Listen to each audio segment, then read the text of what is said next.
You know what? We won't make it too formal for an intro. Yeah. So it's the first time we're doing a podcast kind of format. Kenpo for us. And we've been talking about doing this for a little while and stuff. And I'm really excited about it because you were willing to come out and teach seminar in Boston for us, the Tea Party back in 2020, but we had to cancel it because of COVID and stuff. The pandemic. And then you were nice enough to come out this year in 2023, and then you came to New Jersey.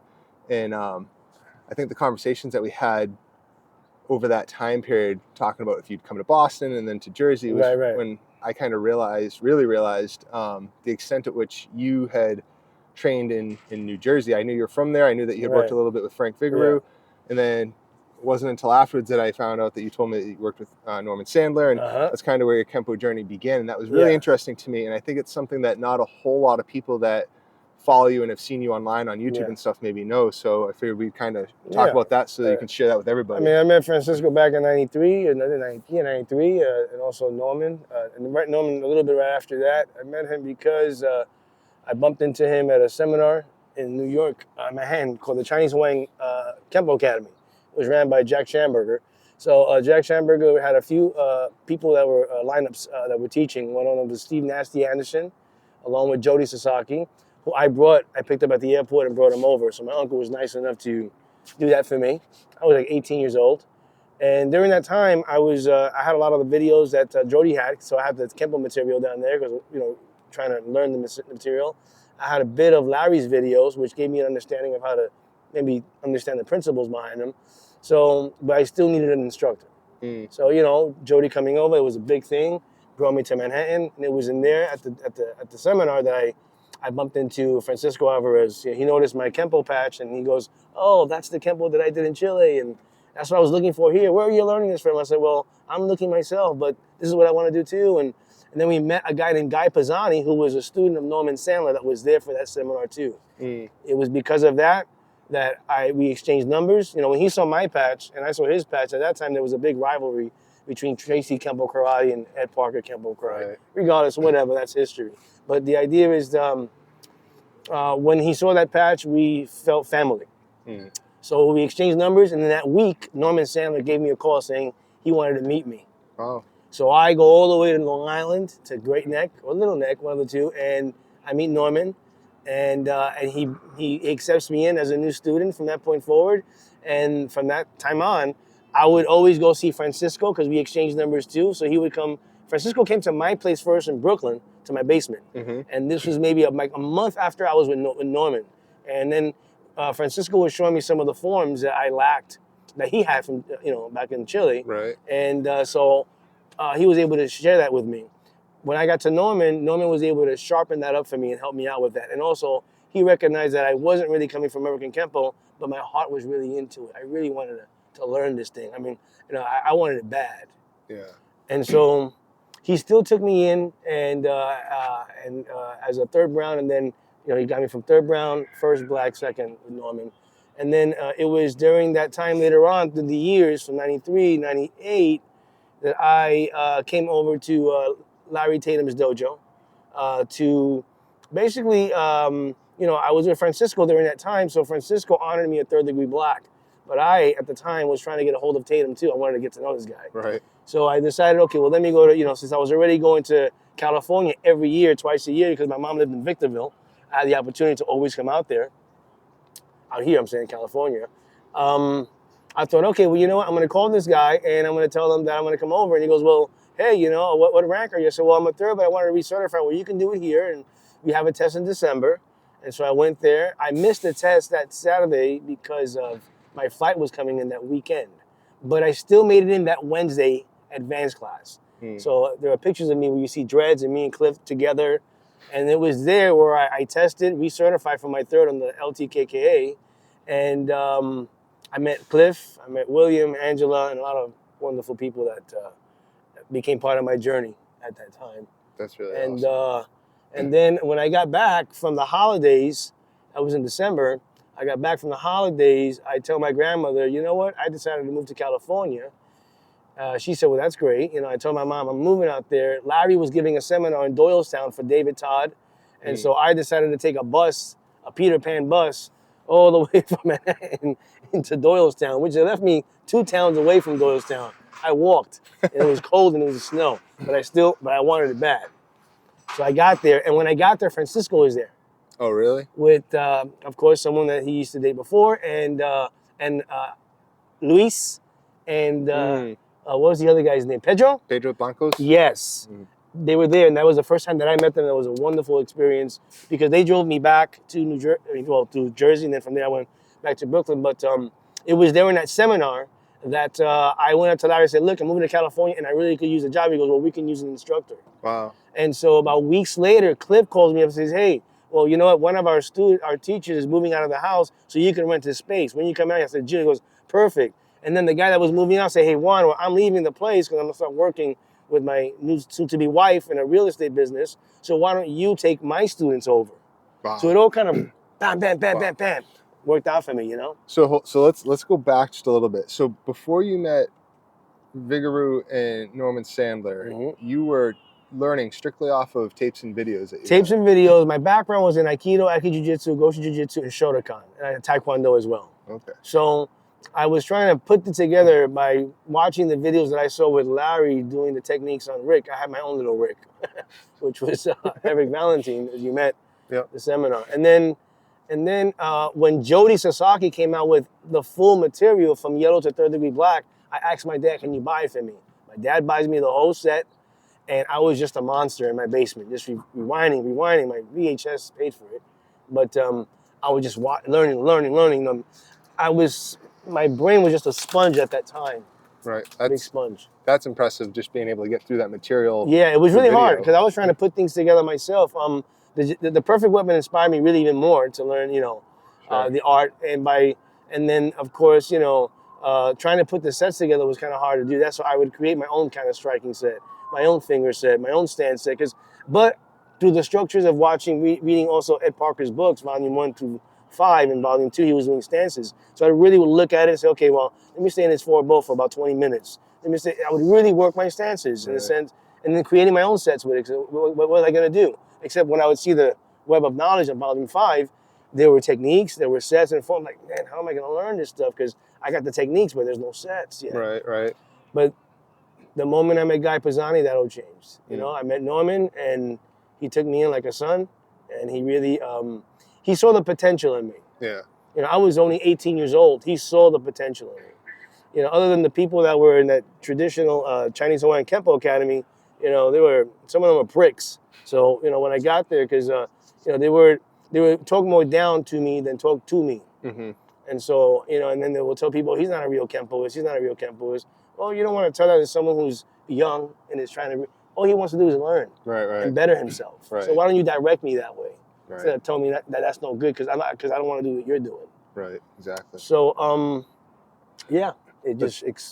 That's crazy, and that's some serious dedication between teaching yourself via videos and tapes like that in the books, and then traveling out to California, going out to Pennsylvania and stuff. That's serious dedication that most people don't have. That's awesome. And the moment I was going to New Jersey, because I would go to see Francisco almost every other weekend. I was going to see Norman. We were doing Long Island at least twice a week. Wow. He had a guy that was actually how it all felt right. He called me, goes, "Juan, I'm in how can you get to Great Neck?" I said, "Well, I'm in Brooklyn. Guess what? I have a guy who I train who lives in Brooklyn, right next to you." Wow. How amazing was that, right? And he only lived in Cobble Hill. I was in Park Slope. It was like, a 5-minute drive away. Wow. So that worked out. Just all fell into place. And then even when Joe stopped doing it, I already knew where the place was at. So I would take the Long Island Railroad and go all the way that way myself to do the classes. Or meet up with Eric Schwartz, who was a black belt under Norman as well. And Eric would drive me. I would go to Queens, Forest Hills, Queens. And from there, Eric would drive us into Great Neck and then bring me back to Forest Hills, where I would take the train and wind up being back home in Brooklyn by midnight, but it was worth it. Wow. And then I would be back and then go to my basement and just train. And then Norman gave me a bunch of the manuals. So by doing that, I was reading this stuff. He goes, "Well, you want to learn the striking set? Here it goes." Boom, boom, boom, boom, boom, boom, boom, boom. My head, I was just a monster. Wow. And I wanted it that bad. And it came to me. So, and then the moment I came to California, it was where, meeting Larry and time managing the studio, it really took off. Like Kenpo really took off. That's awesome. I got to say, it really took off there. So when you came to California, you said that, was it Cliff invited you to live in a house with him because another guy left out? It was called the Kenpo house back then. That was the Kenpo house, right? So that's where Frank Solta was at, Jeff Kalowski. There were other people, Howard Reckenbeck, who was one of our guys there. So when I got there, it was a nice little place, man. It was really nice. So it was just all Kenpo instructors. All Kenpo instructors rooming together. Yeah. That must have been a heck of a time. Oh yeah, that was just rooming with each other. And I missed the times of because Cliff told me that when him and Frank Soto were there, they were like like in the Pink Panther movies where Clouseau had that one guy who would always surprise him to keep him on his toes, and they would do that to each other. I can only imagine. Yeah, so that was pretty funny. Awesome. He told me, but yeah, we were there, and from there, started going to. The moment I got to Larry's, it was June 18th, 1999, where I landed. I'm here. I lived here. I started. The next day was a black belt testing, where I met Clyde. I met Daryl Liner, who they both gave me a bloody lip and a black eye. Thank you. That was their way of saying welcome to the family, and it was a blessing. Like I said, watching everyone, and Larry presented me. This is Juan Serrano. He's going to be teaching with us now. I had my dreads back then, my crazy dreads, and then just, like I said, it just took off from there. I'm meeting the wonderful people that I did, who I still to this day keep in contact with. So that's crazy. That's a crazy story. Like Francisco kind of has another crazy story, but like. Of moving for Kenpo and stuff, but there's not a lot of people that are that dedicated. That's like. And when I moved here, Francisco, he was right. He was coming all the time, back and forth. Yeah. I didn't even know that he was coming to see Larry before I went to see Larry. Wow. I think he already made 2 trips before I made my trip to stay here permanently. And then we were seeing each other, and it was like family. We hang out, we kick it, and we were all part of a big. And then every time I would go back to New York every year to visit my family, I would go to New Jersey, give a seminar. And and then impart some of the stuff that I've been working with Larry at Francisco's dojo. That's the way that I was doing with Norman, when Norman was giving me that information, I'd go see him in the weekends, and then, hey, this is what I'm doing, this is what we're doing. So that's why, in a sense, Francisco's right. Norman is, in a way, maybe not directly his teacher, but through me. Because every time I was learning something, I was going to Francisco. Yo, check this out. Boom, boom, boom, boom. Let's work this out. Let's do this. And see, that's something that I always loved about LTKKA, particularly with that group of you guys that all trained together in the 90s and early 2000s, is how everyone kind of shares with each other. It really feels more like a family. It's like everyone treats each other as a peer, as an equal, and shares with open communication both ways rather than a hierarchy. Yeah. And that's really cool, especially somebody from a younger generation that was coming in and stuff. It's like I can go to Francisco, I can go to Dave Pantano, I can go to David Todd, and then I meet you. And you treat me just like they do, and it's like it's a really awesome aspect. I don't think every lineage quite has that. No, there are still schools that they keep to themselves. Not to say they don't gather, but they still. There's a saying in Spanish that goes "junto pero no revuelto," which means together but that mixed up.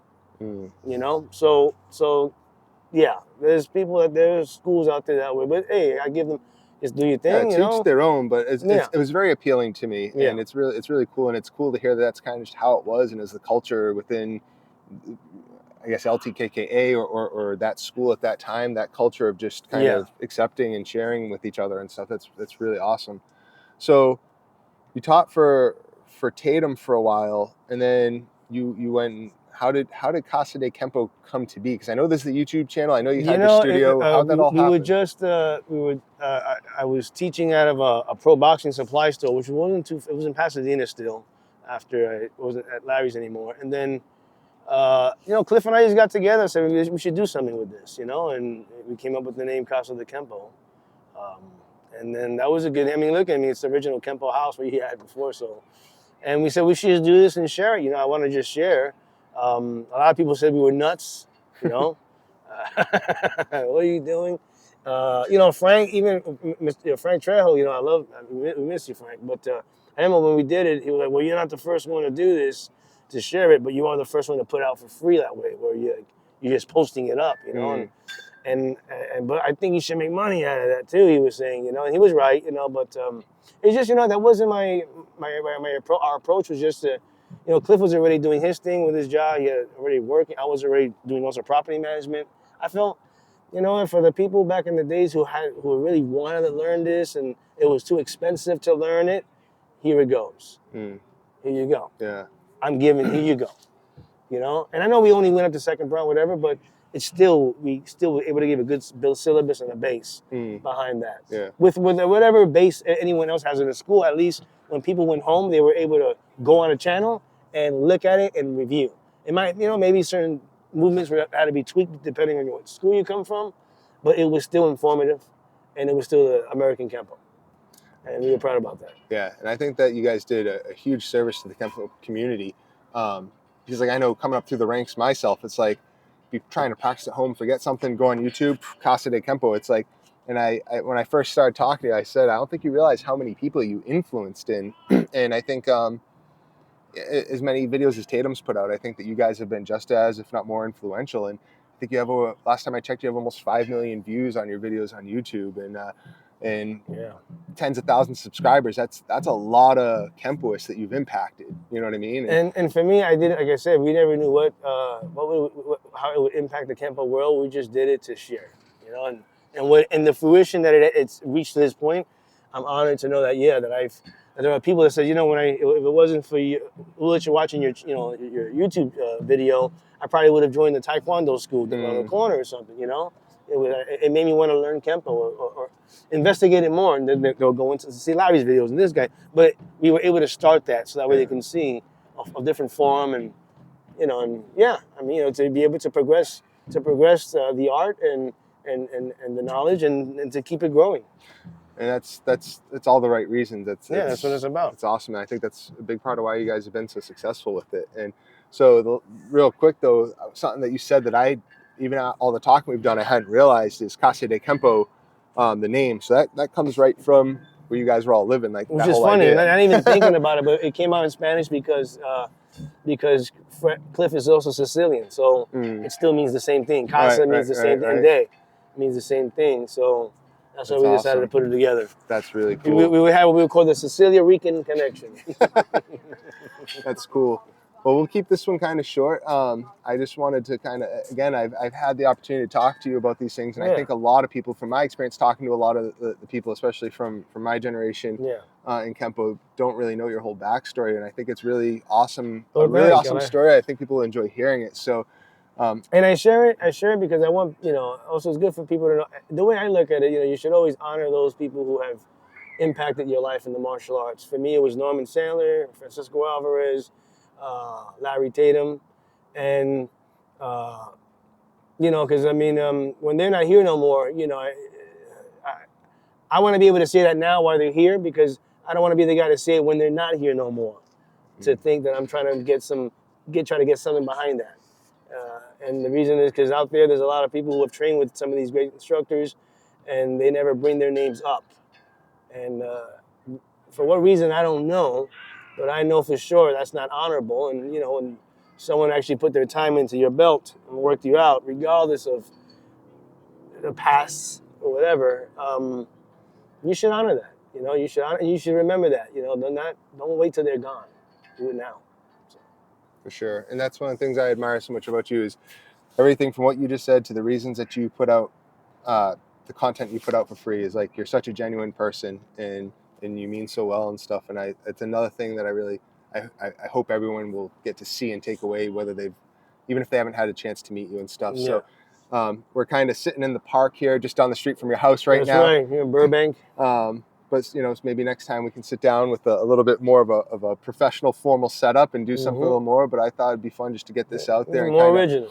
And also because you're relaunching Casa De Kenpo under a new YouTube channel, right? That's right, Casa De Kenpo for Life, the number 4 for Life. So, and I know you've got a bunch of content that you're getting ready to upload on there, but we'll link that with this video and stuff. And so anyone that has watched Casa De Kenpo videos before and likes the content he puts out, make sure you go subscribe. It doesn't cost anything to subscribe to his channel, but it'll allow Juan to continue to get more content out, share with more people, and produce even more content for everybody. So Go check out his YouTube channel, subscribe to it, give him a like, a share, share him on social media, help grow that channel so that it can get just as big as the original Casa De Kenpo page. And yeah, man, thank you. God Thanks for bless. talking and You everything. too. You're Appreciate welcome. Thank everything you, Tyler. you've done for Thank you, myself and brother. everybody. Appreciate it. Thank you for having me. Thanks. All right, see you guys.